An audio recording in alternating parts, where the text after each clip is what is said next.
se vienen para mí dos cosas graves.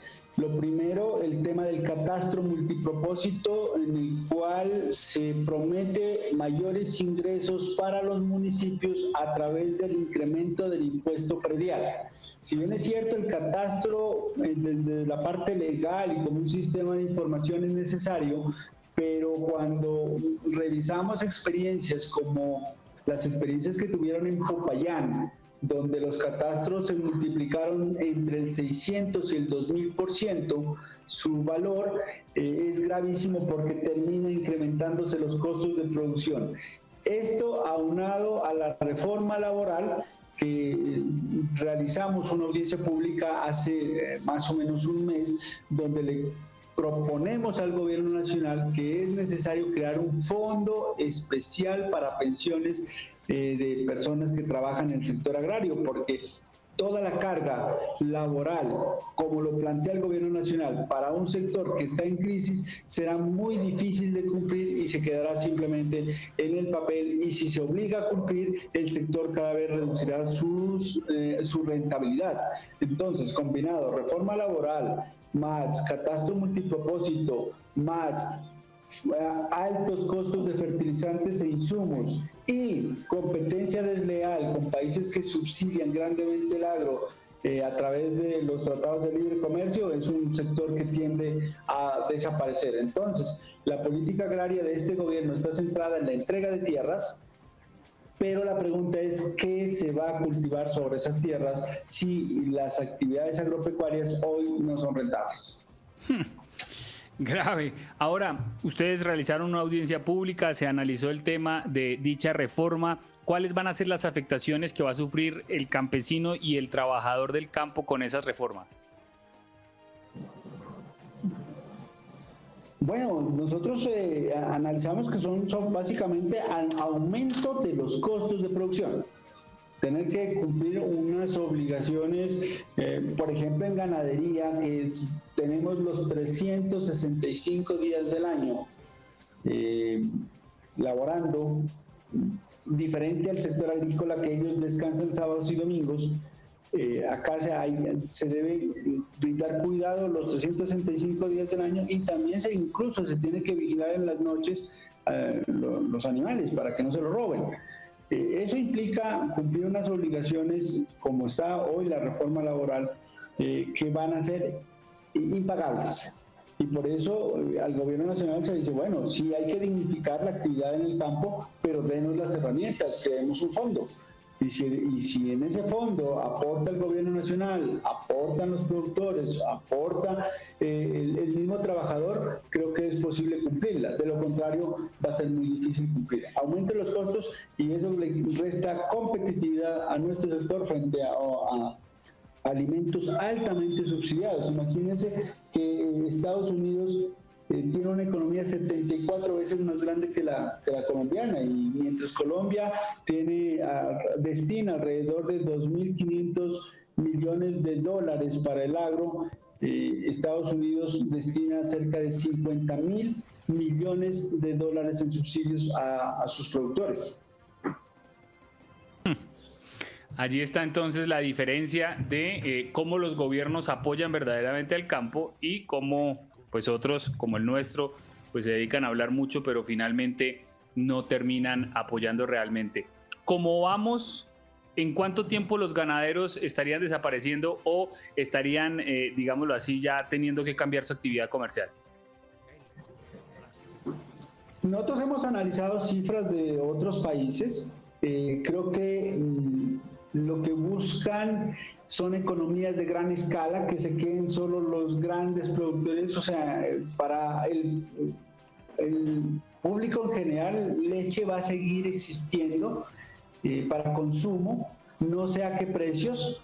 Me imagino que precios supremamente costosos, porque va a haber una producción nacional, pero la gran mayoría va a ser leche traída de otros países, leche importada, y según esas proyecciones hay que creerle a la UPRA las estimaciones, la mitad de los productores, o sea, de las 390.000 familias que hoy nos dedicamos en el país, la mitad estaría saliendo de la actividad en 15 años.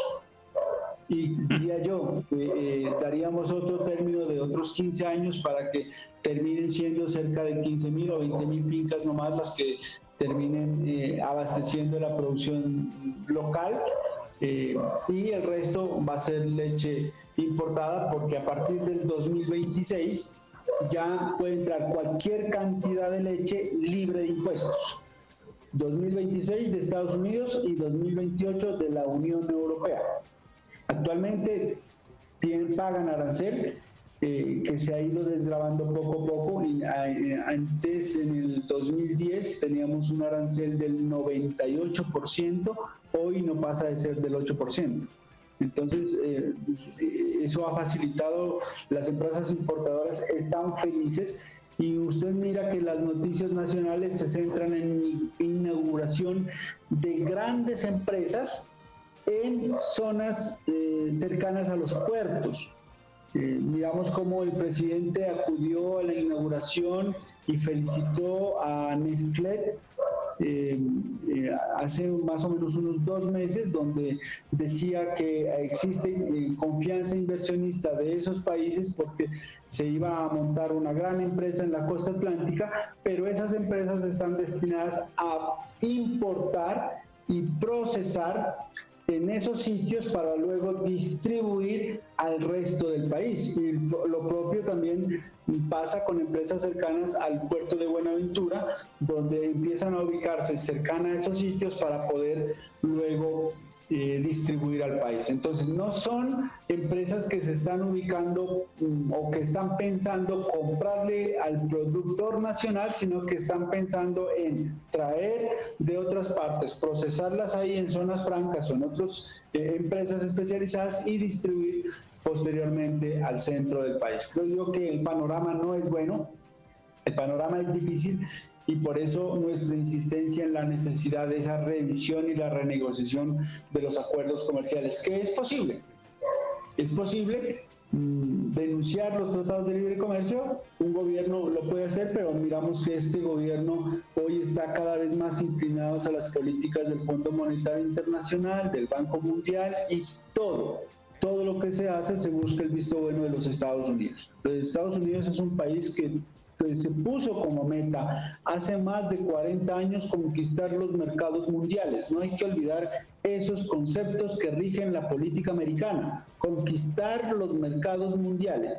Y en la conquista de los mercados mundiales hará todo lo posible para que a ellos les vaya bien, y nosotros, nuestra suerte estará echada pues o condenada más bien a vivir en el subdesarrollo, en la pobreza y por qué no en la miseria de algunas regiones. Ángela Villarreal dice: los cambios son paulatinos, no se puede pretender que en tan poco tiempo el gobierno pueda mejorar el país, en este caso mejorar las condiciones del agro, como si fuera arte de magia. El periodista debe ser coherente, me dice. Confiemos en nuestro presidente, encuentre la mejor manera de mejorar condiciones del campo. Bueno, a nosotros, David y Ángela, como Dignidad Agropecuaria, hemos asumido una posición crítica frente a todos los gobiernos. Recordar que la primera movilización la hicimos a Álvaro Uribe Vélez en el 2010, posteriormente el Gran Paro Agrario a Juan Manuel Santos, y lo propio con Iván Duque, y hemos exigido una política agraria que garantice la actividad económica en la cual nosotros estamos dedicados.